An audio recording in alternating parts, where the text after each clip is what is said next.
এই প্ৰথমখন চৰকাৰ য'ত বামুণে আহোমৰ ঘৰ উচ্ছেদ কৰিছে, প্ৰথমখন চৰকাৰ য'ত এজন বামুণ মুখ্যমন্ত্ৰীয়ে আমাৰ মানে আহোমৰ ভেটিত হাত দিছে। তো এইটো কোনো জনমত হোৱা নাছিলে। এই প্ৰথমখন চৰকাৰ য'ত বামুণে আহোমৰ ঘৰ উচ্ছেদ কৰিছে, প্ৰথমখন চৰকাৰ য'ত এজন বামুণ মুখ্যমন্ত্ৰীয়ে আমাৰ মানে আহোমৰ ভেটিত হাত দিছে। তো এইটো কোনো জনমত হোৱা নাছিলে। এইটো প্ৰথম হৈছে, ইতিহাসত লিখা থাকিব সোণালী আখৰে যে এজন আহিছিলে কোনোবা বামুণ মুখ্যমন্ত্ৰী যি আমাৰ আহোমৰ ভেটিত হাত দি থৈ গ'ল। তো সেইকাৰণে ইতিমধ্যে আমি চাৰ্কল অফিচাৰ মহোদয়ৰ লগত কথা পাতিলো। তেখেতে আমাক স্পষ্টকৈ জনাইছে যে এতিয়ালৈকে এই মুহূৰ্তলৈকে কোনো ধৰণৰ বিশেষ মানে এই এই যিখিনি উচ্ছেদিত মানে এভিক্টেড মানুহখিনিক এতিয়ালৈকে মাটি দিয়াৰ কোনো ব্যৱস্থা তেওঁলোকে হাতত লোৱা নাই। প্ৰচেছটো কৰিয়ে আছে, বাট এই প্ৰচেছটো কিমান দীঘলীয়া হ'ব তাৰ তেখেতে কোনো এটা মানে এটা নিৰ্দিষ্ট সময় আমাক দিব নোৱাৰিলে।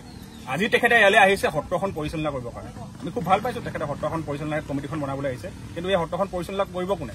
আজি মই যদি কাৰোবাৰ ঘৰত থাকিব যাওঁ, মোক এদিন দুদিন বা এসপ্তাহ হ'ব পাৰিব।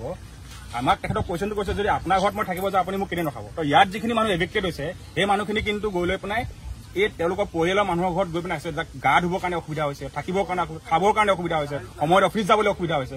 এই অসুবিধাবিলাক কিমান দিন ল'ব তেওঁলোকে? হাৰ্ডলি তেওঁলোকে এসপ্তাহ 10 দিন ল'ব পাৰিব। তাৰপিছত আমি কৈছো যে ইয়াৰ যিখিনি তেওঁলোকৰ যিখিনি মাটি ইয়াৰ পৰা উচ্ছেদ হৈছিলে সেই উচ্ছেদিত মাটিখিনিতে তেওঁলোকক পুনৰ সংস্থাপন কৰা। তাৰ কাৰণে আপোনালোকে যি মেকানিজম আছে, যি প্ৰচেছ আছে আপোনালোকে সেই প্ৰচেছ কৰক। আপুনি এজন চাৰ্কেল বিষয়ে আপোনাৰ ওচৰত ৱে আছে বিভিন্ন ধৰণৰ, তো আপোনালোকে কৰক।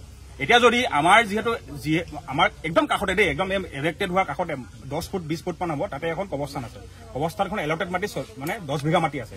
তো সেই কবৰস্থানখন এতিয়া বাউণ্ডেৰী ৱাল মাৰি থোৱা আছে 40 বিঘা মাটি। এতিয়া যদি এই 40 বিঘা মাটি যিহেতু উচ্ছেদ নহ'ল, তেতিয়াহ'লে এই মানুহখিনি উচ্ছেদ হ'ব নালাগিছিলে। তেওঁলোকে কৈছে যে সেই মাটিখিনি আমি প্ৰথমে মানে জোখ ল'ম, মাপিং কৰিম, ঠিক আছে, মেজাৰিং কৰিম।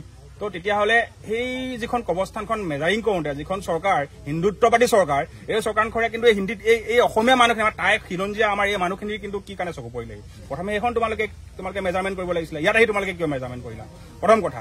2 নম্বৰ কথাটো হ'ল কি, ইয়াত যিসকল মানুহ উচ্ছেদিত হৈছে তেওঁলোকৰ যিটো পুনৰ সংস্থাপনৰ যিটো ব্যৱস্থা, এই ব্যৱস্থাটোত কিন্তু চৰকাৰে বৰ্তমান লেহেমীয়া কৰিছে। আৰু ইয়াৰ কাৰণে কিন্তু আমি টাই আহোম যুৱ পৰিষদ লখিমপুৰ আৰু লগতে আমাৰ কেন্দ্ৰীয় সমিতি স্পষ্টভাৱে আমি এটা একদম স্পষ্টভাৱে কৈছো যে খুব ডাঙৰ এটা আন্দোলন হ'বলৈ গৈ আছে। যদি এই মানুহখিনিক অতি সোনকালে মানে এটা নিৰ্দিষ্ট সময়ত, আমি তেওঁলোকক 7 দিন সময় বান্ধি দিছিলো, আজি 7 দিন সময় যাবলৈ হৈছে। 3-4 দিন আজি এভিক্টেড কৰাৰ টাইমৰ পৰা আজি 4 দিন সময় গুচি গ'ল। তো বেছি সময় তেওঁলোকৰ ওচৰত নাই। তেওঁলোকে কি কৰে আমি নাজানো।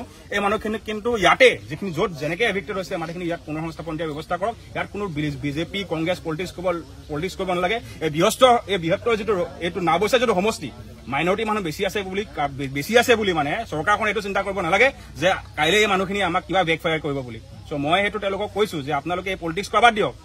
এই প্ৰথমখন চৰকাৰ য'ত বামুণে আহোমৰ ঘৰ উচ্ছেদ কৰিছে, প্ৰথমখন চৰকাৰ য'ত এজন বামুণ মুখ্যমন্ত্ৰীয়ে আমাৰ মানে আহোমৰ ভেটিত হাত দিছে। তো এইটো কোনো জনমত হোৱা নাছিলে। এইটো প্ৰথম হৈছে, ইতিহাসত লিখা থাকিব সোণালী আখৰে যে এজন আহিছিলে কোনোবা বামুণ মুখ্যমন্ত্ৰী যি আমাৰ আহোমৰ ভেটিত হাত দি থৈ গ'ল। তো সেইকাৰণে আমি ইয়াৰ পৰা আমি টাই আহোম যুৱ পৰিষদে হুংকাৰ দিছো যে যিসকল আপোনালোকে ইয়াৰ পৰা যিসকল মানুহক আমাৰ আহোম মানুহক ইয়াৰ পৰা আপোনালোকে উচ্ছেদ কৰিছে, তেওঁলোকক অতি সোনকালে আপোনালোকে পুনৰ সংস্থাপন দিয়াৰ ব্যৱস্থা কৰক। ইয়াতে, বেলেগ জেগাত নহয়। তেওঁলোকে কৈছে কোনোবা মাইনৰিটি, কিয় যাব মাইনৰিটি? আমাৰ মানুহ ইয়াতে থাকিব।